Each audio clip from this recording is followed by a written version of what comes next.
Professor Sérgio Gabriel na área, no meu curso, no seu curso, no nosso curso. Sejam todos muito bem-vindos. Vamos ao nosso descarrego de súmulas, né? Pessoal, para vocês entenderem um pouquinho o objetivo dessa aula, né? A gente costuma trabalhar com vocês as súmulas durante as aulas do curso, tanto as aulas avançadas quanto as aulas regulares. A gente costuma fazer citação, quando a súmula é uma tese jurídica, a gente trabalha ela como tese jurídica. A gente tem até súmula que serve como cabimento de peça, a gente trabalha a súmula como cabimento de peça. Agora, aqui o objetivo é colocar a súmula dentro de um contexto. Isso é feito justamente quando a gente chega nessa reta final do curso, exatamente para que a coisa fique um pouco mais familiar na cabeça de vocês, tá bom? Então, vamos começar a trabalhar súmula por súmula e aí a gente vai fazendo a discussão, vai colocando essas súmulas dentro do contexto, tá bom? Vem comigo para você entender isso. Então, olha lá, a primeira súmula que a gente vai trabalhar aqui, aliás, a gente começa justamente pelas súmulas do STF. E a primeira súmula que a gente vai trabalhar aqui é justamente a súmula 646 do STF. Então, olha o que ela diz.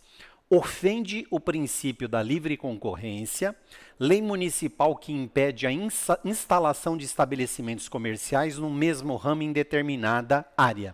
E, posteriormente, o mesmo STF, pessoal, acabou editando a súmula vinculante número 49 e, se vocês observarem, ela tem exatamente o mesmo texto da súmula 646. Então, deixa eu entrar com vocês nesse contexto para vocês entenderem o que é isso.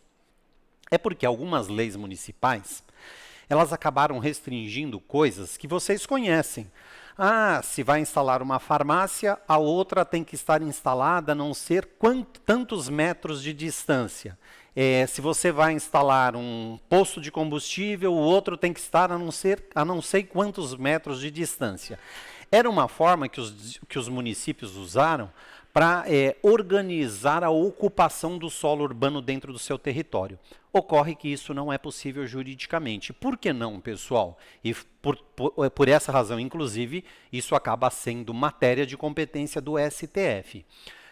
Porque o artigo 170 da Constituição Federal, quando ele fala da ordem econômica, e a prática de atividade empresarial é uma prática de atividade econômica, ele elenca lá os princípios que vão nortear a prática da atividade econômica. E um dos princípios, aliás, dois princípios que estão lá é livre iniciativa e livre concorrência. Então, veja, se é livre a iniciativa, qualquer um pode praticar a atividade. Se é livre a concorrência, claro, existem limites à concorrência, mas o limite não pode ser territorial. Então, consequentemente, quando o Estado está interferindo na concorrência entre empresas, em uma concorrência que não seja predatória, uma concorrência que seja normal, o Estado está ferindo o princípio constitucional da livre concorrência. Por essa razão, o Supremo Tribunal Federal primeiro editou a súmula 646, para dizer que seria considerada inconstitucional qualquer lei municipal nesse sentido, só que mesmo após a decisão do Supremo, através da súmula vinculante, o que acabou acontecendo? Os municípios continuaram a produzir leis nesses sentidos, né? É aí que entra, então, perdão, eu errei antes, aí é que entrou a figura da súmula vinculante, porque aí se ela é vinculante, ela vincula qualquer decisão a partir da primeira instância, tá bom? Próxima súmula, pessoal, é a súmula 363 ainda do STF. Olha o que ele fala. A pessoa jurídica de direito privado pode ser demandada no domicílio da agência ou estabelecimento em que se praticou o ato. Na realidade, quando essa súmula foi criada, ela foi criada porque a previsão do Código de Processo Civil anterior, de 1973, era no sentido contrário. Ela apenas considerava como local para citação a sede daquela determinada sociedade, mas não considerava as filiais. Aí, mesmo antes do Código de Processo Civil de 2015, a gente já teve uma reforma no Código de Processo Civil de 1973 para que atos que fossem praticados em uma filial, em uma agência da empresa, que não a sua sede, que não a sua matriz, para aquele ato praticado naquela sede, naquela agência, ali serviria então para se fixar a competência judicial. Então, essa correção já foi feita no Código de 73, respeitando exatamente o que determina essa súmula 363 do STF. Claro que o Código de Processo Civil de 2015 seguiu a mesma linha do código anterior, mantém a responsabilidade, a competência vinculada exatamente ao local onde se praticou o ato. Mas nós estamos em direito empresarial, meu povo, não esqueçam disso. Não esqueçam que essa súmula e, ao mesmo tempo, a regra que está lá no artigo 53 do Código de Processo Civil, ela serve para qualquer situação, exceto quando nós estamos falando de falência e recuperação judicial, porque lembra, falência e recuperação acaba prevalecendo a regra do artigo 3º.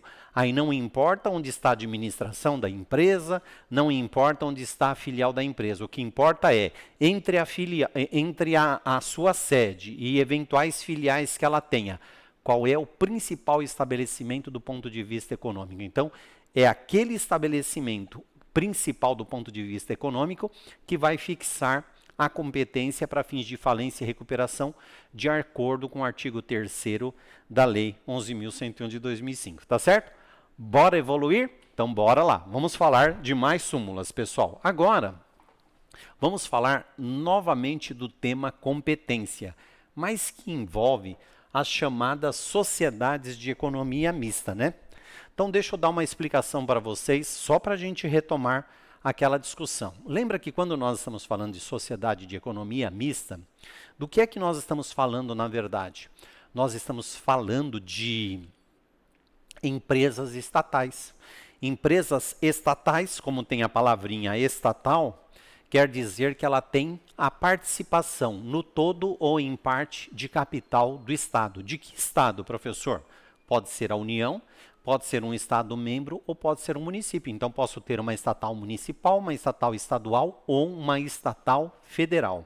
E quando o poder público, então, vai criar uma empresa estatal, ele precisa de autorização do poder legislativo e a lei que vai ser criada vai dizer se essa empresa vai ser constituída com 100% de capital público, aí ela vai ser chamada de empresa pública, ou se parte do capital vai ser público e parte virá da iniciativa privada. Quando parte do capital vem da iniciativa privada, ela é uma sociedade de economia mista. Então, por exemplo, a gente pega Petrobras, Banco do Brasil, são Eletrobras, são sociedades de economia mista. Quando a gente pega Correios, Caixa Econômica Federal, aí a gente está falando de empresa pública. Muda a forma de constituição do capital, mas muda a regra, pessoal.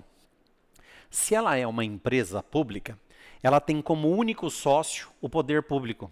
Se ela tem como único sócio o poder público, e esse poder público for a União, a competência para julgar ações envolvendo essa empresa é da Justiça Federal. Então, por exemplo, Caixa Econômica Federal, as ações tramitam perante a Justiça Federal. Por quê? A Caixa Econômica Federal é uma empresa pública, 100% pertence ao governo federal. Agora, se ela for uma sociedade de economia mista, tem dinheiro público e privado no meio. Então, como tem sócio privado, olha o tratamento dado na súmula, pessoal. A súmula 508 do STF, olha o que ela diz. Inicialmente foi uma súmula criada especificamente por causa do Banco do Brasil. Mas, na sequência, vocês vão ver que isso se torna abrangente. Olha lá. Compete à Justiça Estadual, em ambas as instâncias, processar e julgar as causas em que for parte o Banco do Brasil. Por quê, pessoal? Porque o Banco do Brasil é uma sociedade de economia mista. Então, sociedade de economia mista, Justiça Estadual. Só empresa pública é que é Justiça Federal. Súmula 517. Ela, na verdade, é um complemento, pessoal, da súmula 508, porque olha o que ela fala. As sociedades de economia mista, agora não está se referindo só ao Banco do Brasil, por exemplo, pode se referir também à Petrobras.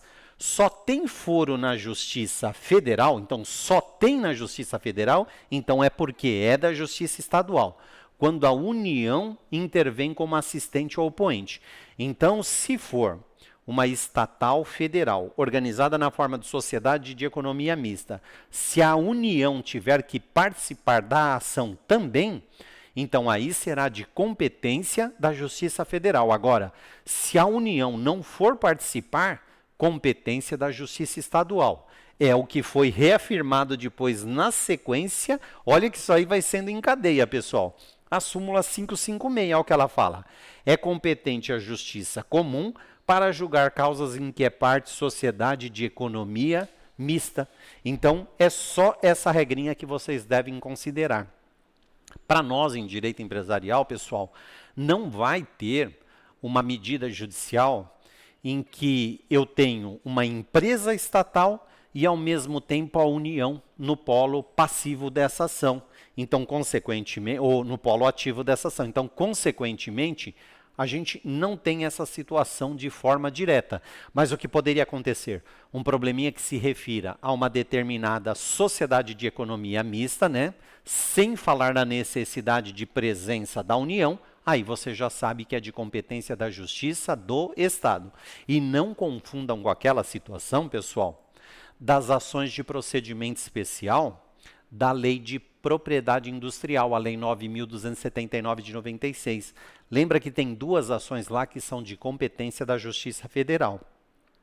É o caso da ação anulatória de marca, patente ou desenho industrial e ação de adjudicação de marca, patente ou desenho industrial. Então, nessas ações, a competência da Justiça Federal, porque o próprio legislador estabeleceu. Porque algumas pessoas falam assim, vai ser de competência da Justiça Federal, porque o INPI vai ter que funcionar nessas ações. É verdade, o INPI vai participar, mas não é porque o INPI vai participar, é porque o legislador já colocou lá na lei que será de competência da Justiça Federal, tá bom? Bora na sequência entender mais súmulas, pessoal. Então vem aqui, olha. Agora, súmulas que envolvem obrigações empresariais. Ainda dentro das súmulas do STF, né, pessoal? Súmula 260, olha lá. O exame de livros comerciais fica limitado à transação entre os litigantes. Calma aí, segura que tem mais nesse sentido. A exibição judicial de livros, que é a mesma coisa anterior, pode ser requerida como medida preventiva. Então, vamos analisar isso. Então, quando a gente fala de livros, pessoal, são aqueles livros que o legislador torna obrigatório em determinadas sociedades. Então, por exemplo, tem um único livro que, na verdade, não é mais livro no papel, né? São sistemas digitais agora. O nome livro remete a forma anterior como a coisa era organizada, né? Então, quando a gente fala em livro hoje, a gente tem um livro que toda empresa deve ter. É o chamado livro diário, que, como eu disse, não é mais um livro, é um sistema de escrituração contábil digital, os SPEDs da vida. Então, o contador da empresa entra naquele sistema e ali ele faz a contabilidade da empresa. A pergunta é, um juiz pode determinar acesso a esse sistema contábil, aos livros contábeis da empresa? Ou ela é uma empresa que emite duplicata. Aí a Lei 5.474 de 68 obriga que toda lei que emite duplicata, toda empresa que emita duplicata é obrigada a ter um livro, que hoje é eletrônico também, para registrar as duplicatas emitidas. Novamente a pergunta, um juiz pode determinar a exibição desses livros para verificar quais foram as duplicatas emitidas? Outro exemplo, sociedade anônima. A Lei 6.404 de 76, ela acaba estabelecendo que toda sociedade anônima é obrigada a registrar em seus livros as ações que são vendidas, as ações que são recompradas. Se ela emitir aquelas debêntures, ela tem que ter um livro onde ela vai registrar as debêntures emitidas. Então, novamente vem a pergunta, um juiz pode determinar a exibição dos livros que estão registrados essas ações, essas debêntures. Então, veja, pessoal, o que diz essas duas súmulas, né? Uma complementa a outra. A 270 diz que pode, mas só pode examinar aquela parte limitada na transação entre os litigantes. Então, não vai ter acesso amplo e restrito a esse livro, só em relação às informações dos litigantes nesse processo judicial. E a 390, ela complementa dizendo que, inclusive, pode ser requerida como medida preventiva. Então, eu vou dar um exemplo para vocês do que seria medida preventiva. Eu sou um acionista. Eu comprei ações de uma sociedade anônima. Eu não recebi os dividendos que eu entendo que eu teria direito. Só que eu não tenho nenhum comprovante escrito das minhas ações. Na época eu não pedi o extrato do registro das minhas ações, eu não tenho nenhum documento escrito. Eu vou fazer o requerimento à sociedade para me fornecer lá o meu certificado de ações, eles se recusam a fornecer. Eu posso entrar primeiro com uma ação e pedir de forma cautelar que o juiz determine que a empresa apresente o livro de registro de ações em verificação à existência dos meus nomes? Posso. É exatamente a determinação do Supremo nessa súmula 390 que vocês viram. Aí, uma vez comprovadas as minhas ações, eu vou poder requerer a prestação de contas, né? Ação de exibir contas em relação ao pagamento de dividendos, tá? Bom, a última súmula aqui em relação às obrigações é a súmula 265 do STF. Então, olha o que ele fala. Na apuração de haveres, não prevalece o balanço não aprovado pelo sócio, falecido, excluído ou que se retirou. Então, bora aqui com o tio para a gente entender essa súmula 265 do STF, que ela é plenamente vigente para nós. Pessoal, se cair na prova, a ação de dissolução parcial de sociedade, artigo 599 do CPC, dependendo da situação, você terá que trazer essa súmula como tese jurídica. Por quê? Vamos por partes. Para que serve mesmo a ação de dissolução parcial de sociedade? Lembra que ela tem dois objetos distintos e que pode ser os dois cumulativamente ou um ou outro separadamente. Objeto número 1 possível, pessoal. Se eu quiser apenas a resolução das cotas de um sócio da sociedade. O que é resolução das cotas, pessoal? É retirar o nome desse sócio do registro da sociedade lá na junta comercial. É retirá-lo do contrato social. E também nós temos um segundo objeto que é a apuração de haveres. Se um sócio sai ou é retirado da sociedade, ele tem direito de receber os valores correspondentes à parte que ele tinha na sociedade. Então, vai ser feito a apuração. Então, no seu exame de ordem, poderia cair uma peça de ação de dissolução parcial de sociedade, onde o objetivo é só retirar o sócio da sociedade. Então, você vai fundamentar lá no artigo 599, inciso 3º, para pedir apenas a exclusão do nome dele da sociedade. Então, nesse caso, nós não usaríamos essa súmula. Possibilidade número 2. Pode ser que você tenha um caso no exame de ordem em que é para retirar o sócio do contrato social e, ao mesmo tempo, apurar os haveres dele. Que essa ação já caiu 3 vezes na prova, as 3 vezes dessa forma. Aí seria fundamentado nos incisos 1º e 2º do artigo 599. Então, nesse caso, vai ter apuração de haveres. A gente já vai usar a súmula, como vocês vão ver. E a última hipótese, pode ser que seu probleminha diga que o sócio já foi retirado da sociedade, já foi feito um instrumento de alteração do contrato social, formalmente ele já saiu do registro da sociedade, então eu não quero mais a resolução das cotas dele. As cotas dele já estão resolvidas. Eu quero só a apuração de haveres. Só a apuração de haveres é também o 599, inciso 3º, porque o inciso 3º fala resolução ou apuração de haveres. Então, se for um objeto só, é sempre o inciso 3º. Então, nesses dois últimos, como nós temos apuração de haveres, é aí que entra essa súmula 265, pessoal. Aí ela está falando, na apuração de haveres, não prevalece o balanço não aprovado pelo sócio, falecido, excluído ou se retirou. Então, agora deixa eu dar a explicação técnica sobre isso. É que, pessoal, toda sociedade, anualmente, ela é obrigada a produzir um balanço. Quando tem uma ação de dissolução parcial de sociedade, onde vai ser feita a apuração de haveres, a gente pega o último balanço, atualiza ele para saber quanto vale a parte do sócio que faleceu, que se retirou, que está sendo excluído da sociedade. Então, a gente não precisa apurar a sociedade desde o momento que ela começou até os dias atuais. Não, a gente pega o último balanço e atualiza do último balanço para cá. Mas vamos imaginar que o último balanço já não contou com a presença desse sócio. É exatamente o que está dizendo essa súmula aqui, ó. O balanço não aprovado pelo sócio falecido, excluído ou que se retirou. Porque vamos pensar o seguinte, o balanço foi aprovado no início desse ano, só que ele já não está mais participando da sociedade ou ele faleceu no final do ano passado.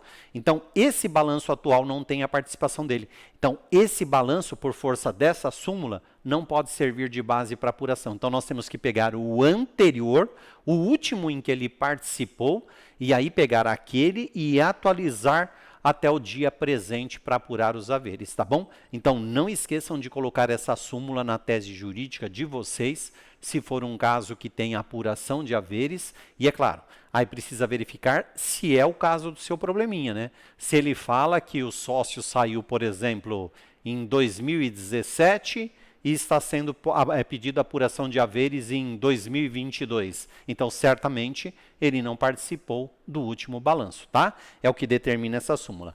Bora lá trabalhar mais, pessoal. Bom, viramos aqui a página. Vamos falar agora de súmulas sobre recuperação judicial. Nesse caso, pessoal, quando a gente fala de recuperação judicial, como é matéria não prevista na Constituição, é de competência do STJ, e aí nós temos duas súmulas, a 480 e a 581, tratando do tema recuperação judicial. Então, vamos lá por partes. A 480.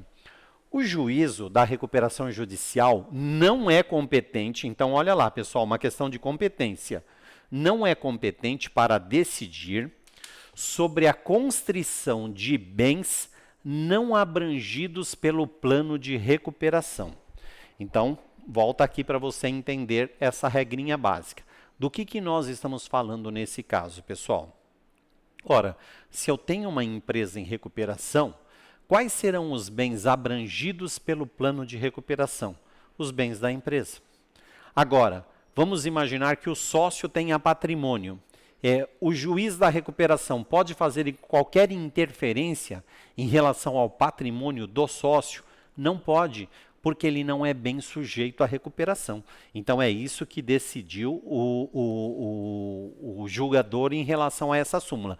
Mas não esqueçam de uma modificação, pessoal, que a Lei de Falência e Recuperação teve. Foi a inclusão do artigo 82A na Lei 11.101 de 2005. Lembra? O artigo 82A, ele vai dizer que os efeitos da falência não atingem o sócio de responsabilidade limitada, exceto, né, porque é admitido, contudo, a desconsideração da personalidade jurídica. Então, nesse caso, uma vez desconsiderado, o patrimônio pessoal do sócio vai lá para dentro da falência, né? Então, só peguei um gancho, embora essa súmula fale de recuperação, mas para a gente lembrar dessa alteração do artigo 82A, tá bom? Próxima súmula, pessoal, 581. A recuperação judicial do devedor principal não impede o prosseguimento de ações e execuções ajuizadas contra terceiros devedores solidários. É facinho de entender isso, pessoal. Vamos imaginar o seguinte, né? Uma empresa, ela foi pedir um empréstimo no banco.